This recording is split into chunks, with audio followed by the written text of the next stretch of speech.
dear Frodo. You asked me once if I had told you everything there was to know about my adventures.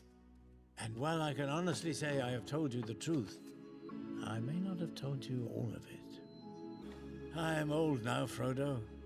I'm not the same hobbit I once was. I think it is time for you to know what really happened. It began long ago, in a land far away to the east, the like of which you will not find in the world today. There was the city of Dale, its markets known far and wide, full of the bounties of vine and vale, peaceful and prosperous. For this city lay before the doors of the greatest kingdom in Middle-earth, Erebor, stronghold of Thrall, king under the mountain, mightiest of the dwarf lords. Thrall ruled with utter surety, never doubting his house would endure, for his line lay secure in the lives of his son and grandson. Ah, Frodo, Erebor. Built deep within the mountain itself, the beauty of this fortress city was legend. Its wealth lay in the earth, in precious gems hewn from rock, and in great seams of gold, running like rivers through stone. The skill of the dwarves was unequaled, fashioning objects of great beauty out of diamond, emerald, ruby, and sapphire. Ever they delved deeper, down into the dark, and that is where they found it. The heart of the mountain, the Arkenstone. Thrall named it the King's Jewel. He took it as a sign that his right to rule was divine.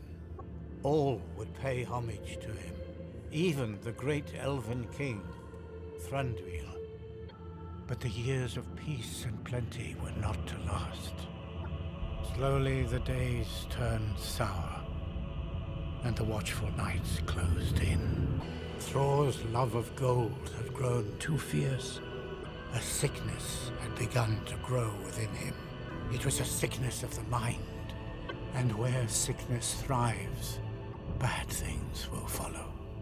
The first they heard was a noise like a hurricane coming down from the north. The pines on the mountain creaked and cracked in the hot, dry wind. Varley, sound the alarm. Call out the guard. Do it now! What is it? Dragon! Dragon! He was a fire drake from the north.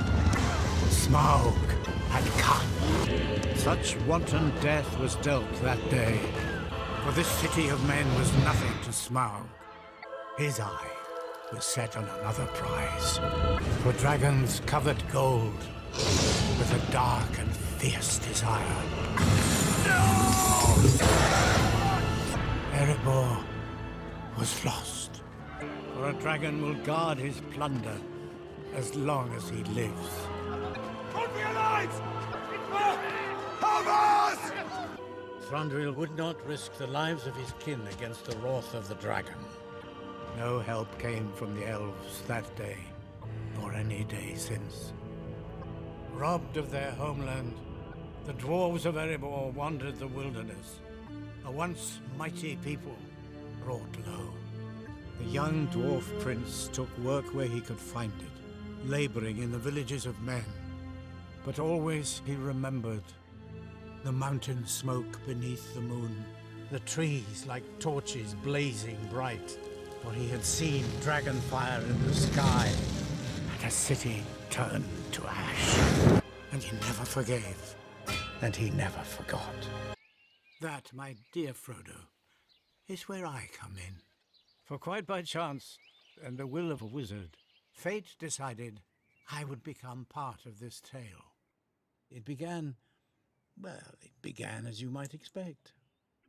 In a hole in the ground, there lived a hobbit. Not a nasty, dirty, wet hole full of worms and oozy smells. This was a hobbit hole. And that means good food, a warm hearth, and all the comforts of home.